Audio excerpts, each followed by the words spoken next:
আমরা অনেকেই আছে যারা ফ্রাস্ট্রেশনে ভুগি। ঠিক আছে? ফ্রাস্ট্রেশনে ভুগি কেন জানো? অন্যের উন্নতি দেখে, অথবা তোমার সাথের বা অন্য কেউ একজন, দূরের কেউ একজন দেখছো, সে গাড়ি বাড়ি কিনে ফেলছে, বউ নিয়ে হানিমুনে যাচ্ছে, নতুন নতুন গাড়ি কিনতেছে। এতে আসলে ফ্রাস্ট্রেশন হওয়ার মতো কিছু নাই। কেন জানো? তুমি তার পিছনে একটু রিসার্চ করো। রিসার্চ করে দেখো সে কত রাত না ঘুম কাটিয়েছে, কী পরিমাণ ফ্রাস্ট্রেশনের মধ্যে গেছে, স্ট্রেসের মধ্যে গেছে।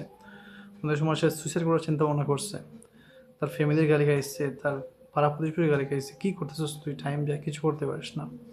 এইরকম কত পেন খাওয়ার পরে যখন সে একটা সার্টেন পজিশনে চলে যায়, তখন মনে করে যে wow, he is successful, he is rich.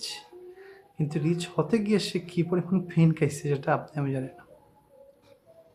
আমরা যখন মোবাইল নিয়ে ব্রাউজ করতেছি বা সময় নষ্ট করছি, তখন সে কাজ করতেছে 10টা 12টা পর্যন্ত কাজ করে সে ঘুমাচ্ছে, আমরা মুভি দেখে থেকে ঘুমিয়ে যাচ্ছি, চিন্তা করছি সাকসেস কেন আসে না।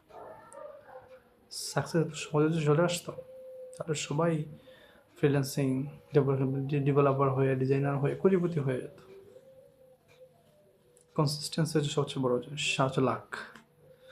লেগে থাকেন, আর লাক যদি ভালো থাকে ইনশাআল্লাহ কিছু না কিছু হবে আপনার সাথে।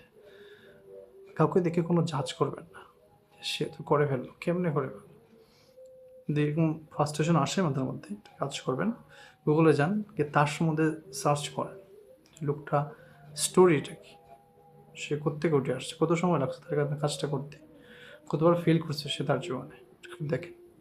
তাহলে আপনার যে আত্মবিশ্বাস সেটা বেড়ে যাবে, আপনারও কনসিস্টেন্সলি কাজ করার আগ্রহ জাগবে। কখনো ভাববেন না যে একজন ফ্রিল্যান্সার দেখছি ফাইবারে, সে তো 5 ক্রেডিট হয়ে গেছে, সে তো একদম টপ ক্রেডিট হয়ে গেছে, হ্যাঁ, সে তো এত টাকা কামাচ্ছে। আপনি হাত দিয়ে দেখেন ও 5-7 বছর ধরে এটা কাজ করতেছে, এখন এসে 5 টপ ক্রেডিট হয়ে গেছে। অনেকে আছে এক্সপার্ট লেভেলের ডিজাইনার, ডেভেলপার, প্রোগ্রামার থাকে, যারা ফাইবারে যদি 1-2 বছর সিএলসি কাজ করে ওরা টপ ক্রেডিটে চলে যায়, কারণ তারা জানে সব কিছু, কাজে এক্সপার্ট। কিন্তু ওই যে 5-7 বছরের পরিশ্রম তাদের টপে পুশ করে দেয়, বুঝতে পারছো? তো আমি বলবো তোমাদের যারা ফ্রাস্ট্রেশনে ভুগতেছো, সাকসেস দেখে জ্বলতেছো যে হ্যাঁ অমুক সাকসেস পেয়ে গেছে, আমি কেন পাই না, বা এই কনসিস্টেন্সি কাজ করতে যাও, এখানে নির্দিষ্ট কাজ সিলেক্ট করো, করে এটাকে প্রতিনিয়ত করতে থাকো, ইমপ্রুভ করতে থাকো। তুমি ফেল করবা 1 বার 2 বার 3 বার 4 বার 10 বার, কিপ গোয়িং, যেতে থাকো। আজ কাল পরশু সাকসেস তোমার হাতে ধরা দিবে। পেইন খাবা, সবার গালিগালাজ খেতে হতে পারে, অনেক মন্দ কথা শুনতে হতে পারে, কোনো সমস্যা নেই, এগিয়ে যাও। তাহলে সাকসেস ধরা দিবি, আর সবাই এখান থেকে বলতে হবে, স্টোরি বলতে পারবা যে হ্যাঁ, আমি এটা এটা করছি, বুঝতে পারছি। ঠিক আছে, থ্যাংক ইউ।